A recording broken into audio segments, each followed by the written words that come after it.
नमस्कार विद्यार्थी मित्रांनो, आज आपण मानवी शरीरातील दोन अत्यंत महत्त्वाच्या आणि अविभाज्य संस्थांबद्दल जाणून घेणार आहोत. मानवी हृदय आणि श्वसन संस्था. तुमच्या शरीरात एक अशी टॅग टीम आहे जी तुमच्यासाठी 24 तास काम करते. ती आहे आपले हृदय आणि श्वसन संस्था. पहा, जेव्हा तुम्ही श्वास घेता फुफ्फुसे लंग्स विस्तारतात आणि हृदय हार्ट त्याच वेळी रक्तपंप करत असते. हे दोन्ही अवयव एकत्र येऊन आपल्या शरीरातील प्रत्येक पेशीला जीवन देणारा ऑक्सिजन पुरवठा करतात. ते कसे करतात पाहूया. या टॅग टीमचे कार्य थांबले तर काय होईल? जीव वाचू शकणार नाही. म्हणूनच त्यांचे कार्य समजून घेणे महत्त्वाचे आहे. चला, यातील पहिल्या खेळाडूकडे वळूया. फुफ्फुसे आणि श्वसन क्रिया. श्वास कसा घेतला जातो?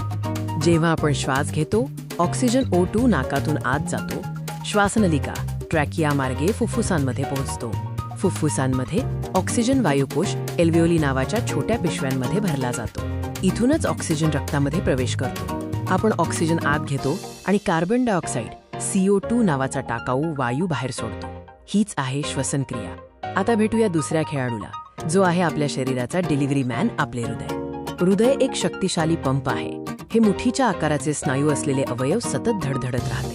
शरीरातून आलेले ऑक्सिजन रहित निळे रक्त हृदयात येते. हृदय ते फुफ्फुसांकडे पंप करते, जिथे ते ऑक्सिजन शोषून घेते आणि तेजस्वी लाल रंगाचे होते.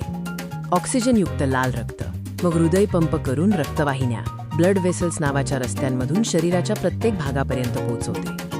आता आपण बघूया की ही टॅग टीम एकमेकांशिवाय अपूर्ण कशी आहे. त्यांचे परस्पर संबंध किती महत्त्वाचे आहेत. तुम्ही बघू शकता, फुफ्फुसे आणि हृदय यांच्यात रक्ताचा हा प्रवाह अखंडित सुरू असतो. फुफ्फुसे ऑक्सिजन मिळवतात आणि हृदये तो ऑक्सिजन सर्वत्र पोहोचवते.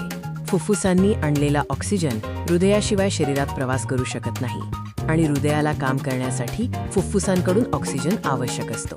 एकत्र काम करूनच ते आपली ऊर्जा टिकवून ठेवतात. तर विद्यार्थी मित्रांनो, आपण पाहिले की हृदय आणि श्वसन संस्था आपल्या शरीरासाठी किती महत्त्वाच्या आहेत. या संस्थांना निरोगी ठेवण्यासाठी तुम्ही काय करू शकता? नियमित व्यायाम करा आणि प्राणायाम, डीप ब्रीथिंग करा. व्यायाम केल्याने हृदय मजबूत होते आणि प्राणायामाने फुफ्फुसांची क्षमता वाढते. या साध्या गोष्टींमुळे तुमचे शरीर नेहमी तंदुरुस्त राहील. या महत्त्वाच्या टॅग टीमची काळजी घ्या. व्हिडिओ पाहिल्याबद्दल तुमचे खूप खूप धन्यवाद. पुन्हा भेटूया.